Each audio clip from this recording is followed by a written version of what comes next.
क्या डार्विन की थ्योरी हकीकत है?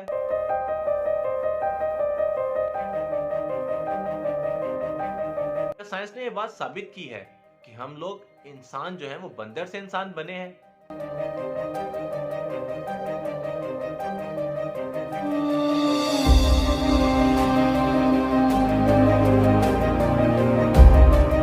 ये सवाल डॉक्टर जाकिर नाइक से एक दफा एक एथिस्ट ने भी पूछा था।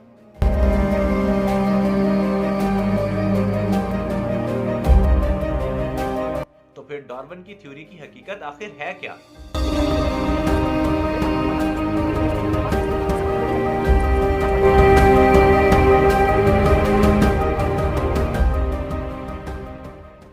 अस्सलाम वालेकुम नाज़रीन, उम्मीद है आप लोग खैरियत से सेहत और ईमान की बेहतरीन हालत में होंगे।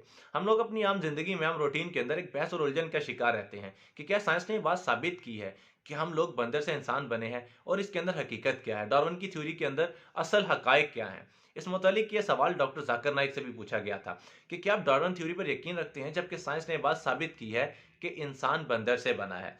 इस मुतालिक डॉक्टर जाकिर नाइक के क्या जवाब थे, इसको हम मुख्तलिफ पॉइंट्स के अंदर आपको क्लियर करते हैं। ये सबसे पहले तो ये बात क्लियर कर ली जाए इस सवाल के मुतालिक कि वो लोग जो ये कहते हैं कि साइंस ने ये बात साबित कर दी है कि बंदर से हम लोग इंसान बने हैं, वो बहुत बिल्कुल गलत है। डार्विन की थ्योरी एक मफरूजा है, हकीकत बिल्कुल नहीं है। ना ये बात कहीं साबित की गई है कि हम लोग बंदर से इंसान बने हैं। सबसे पहले तो सवाल को ही क्लियर कर लेना चाहिए कि डार्विन थ्योरी का मतलब ये है कि डार्विन की जानिब से पेश किया गया एक मफरूजा, ना कि हकीकत। ठीक है, डार्विन का फैक्ट नहीं था, डार्विन की थ्योरी थी। ये बात क्लियर कर ली जाए। उसके बाद ये कि थ्योरी अमूमन मफरूजों पर मबनी होती है, जो कि सच भी हो सकता है और झूठ भी हो सकता है। और इससे हट के अगर वो बात सच होती तो आज दुनिया में कोई ना कोई ऐसी किताब मौजूद होती जिसके अंदर डार्विन की थ्योरी को लेके कुछ दलीलें मौजूद होती, कुछ सबूत मौजूद होते या उसकी थ्योरी को सच कहा गया होता। आज भी दुनिया के अंदर कोई एक सिंगल ऐसी किताब मौजूद नहीं है, कोई ऐसी तहरीर मौजूद नहीं है जिसके अंदर ये बात कहा गया हो कि डार्विन की थ्योरी सच है, हकीकत में मबनी है। कहीं भी ऐसा नहीं लिखा गया। डार्विन की थ्योरी को एक मफरूजा ही कहा जाता है। उससे हटके डार्विन की जो इंसानी इर्तिका की जो थ्योरी है उसको गलत ही साबित किया गया है हर जगह पे, मुख्तलिफ साइंसदानों की जानिब से और मुख्तलिफ दलीलों की बुनियाद पे। एक अहम बात जो कि हमें याद रखनी चाहिए वो ये है कि डार्विन ने खुद कहा है कि जो मेरी थ्योरी है उसके अंदर गलतियां मौजूद हैं। यानी कि जब डार्विन खुद कह रहा है कि मेरी थ्योरी में गलतियां मौजूद हैं, तो हम लोग, आम लोग, इस थ्योरी के ऊपर क्यों इतना बजिद हो जाते हैं कि वाकई हम लोग बंदर से इंसान बने। हमें इस चीज के मुतालिक सोचने की जरूरत ही नहीं। डार्विन खुद ही अपनी थ्योरी के बारे में श्योर नहीं था, उसके पास कोई एक सिंगल सबूत नहीं था जिसके ऊपर वो अपनी थ्योरी को परख सके। इस थ्योरी को पेश किया गया था, उसके ऊपर शकूक व शुबहात ने जन्म ले लिया था। डार्विन अपनी किताब on the origin of species में ये बात लिखते हैं जब वो एक आइलैंड की सैर पे गए थे, एचएमएस बीगल के जहाज पे। उन्होंने वहां पे देखा कुछ परिंदे हैं जिनकी चोंच का जो है वो साइज एक दाना उठाते हुए जो सुराग से उठा रहे थे, कभी बढ़ता है कभी कम हो जाता है। अपनी इस थ्योरी के बुनियाद पे उन्होंने इस सोच के बुनियाद पे, इसके ऊपर तहकीक के बुनियाद पे उन्होंने थ्योरी ऑफ नेचुरल सिलेक्शन पेश की थी। 1861 में डार्विन ने अपने एक दोस्त को खत लिखा। डार्विन जिसका नाम थॉमस था। डार्विन लिखते हैं कि मेरे पास कोई एक भी सिंगल सबूत नहीं है जो कि मेरी थ्योरी ऑफ एवोल्यूशन को सच साबित करे, लेकिन क्योंकि ये मेरी एम्ब्रियोलॉजी और जेनेटिक्स के मुतालिक सवालात के ऊपर मेरे लिए मदद फराहम करते हैं, तो मैं इस थ्योरी को पेश कर रहा हूँ। इसके अलावा मेरे पास इसके लिए कोई सिंगल एक रीजन नहीं है कि मैं थ्योरी ऑफ एवोल्यूशन को पेश करूँ। आज भी इंसानों के जितने भी स्टेजेस मौजूद हैं उनमें कोई एक भी ऐसी स्टेज नहीं है जो कि डार्विन के उस थ्योरी के साथ लिंक करती हो। लिहाजा डार्विन की तमाम बातें मानने वाली नहीं है, डार्विन थ्योरी की कोई हकीकत नहीं है।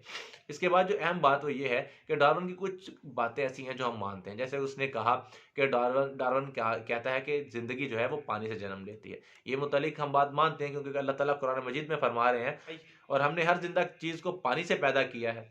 इस बात को हम लोग मानते हैं, ये फैक्ट है, ये हकीकत है। लिहाजा हम इस तरह की डार्विन की कुछ बातें जो हकीकत हैं वो हम मानते हैं। उसके अलावा डार्विन की बातें इस तरह की जैसे कि हम एक हालत से दूसरी हालत में आए हैं वो नहीं मानते। और इस तरह की बातों की कोई हकीकत भी नहीं है। एक बहुत बड़े माइक्रो मॉलिक्यूलर साइंसदान है हैंसिस करे, वो लिखते हैं कि डार्विन की थ्योरी फजूल है और झूठ है। इतने सख्त अल्फाज उन्होंने किसी ना किसी दलील पर मबनी बात के बाद ही कहे होंगे। इस तरह के अल्फाज आमतौर पर एक बड़ा साइंसदान नहीं कहा करता किसी दूसरे साइंसदान के मुतालिक।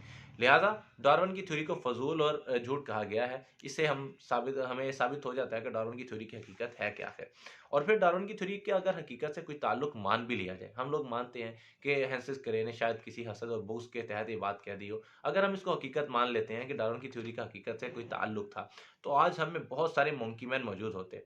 यानी कि आज हमारे दरमियान ही कुछ ऐसे लोग मौजूद हैं जो आधे बंदर होते हैं और आधे इंसान होते हैं। आज भी इर्तिका का मरहला जारी रहता। यहाँ सवाल ये बनता है कि क्या इर्तिका का मरहला एक मखसूस वक्त के लिए था और अब आके वो रुक गया है? हरगिज़ ऐसा नहीं होना चाहिए। अगर डार्विन की थ्योरी का हकीकत से ताल्लुक है तो इर्तिका का वो मरहला आज भी जारी रहना चाहिए। आज भी हमारे दरमियान बहुत से ऐसे लोग जो बंदर से इंसान बन रहे हों, मंकी मैन मौजूद होने चाहिए। इस तरह की कोई भी चीज़ आज भी मौजूद नहीं है।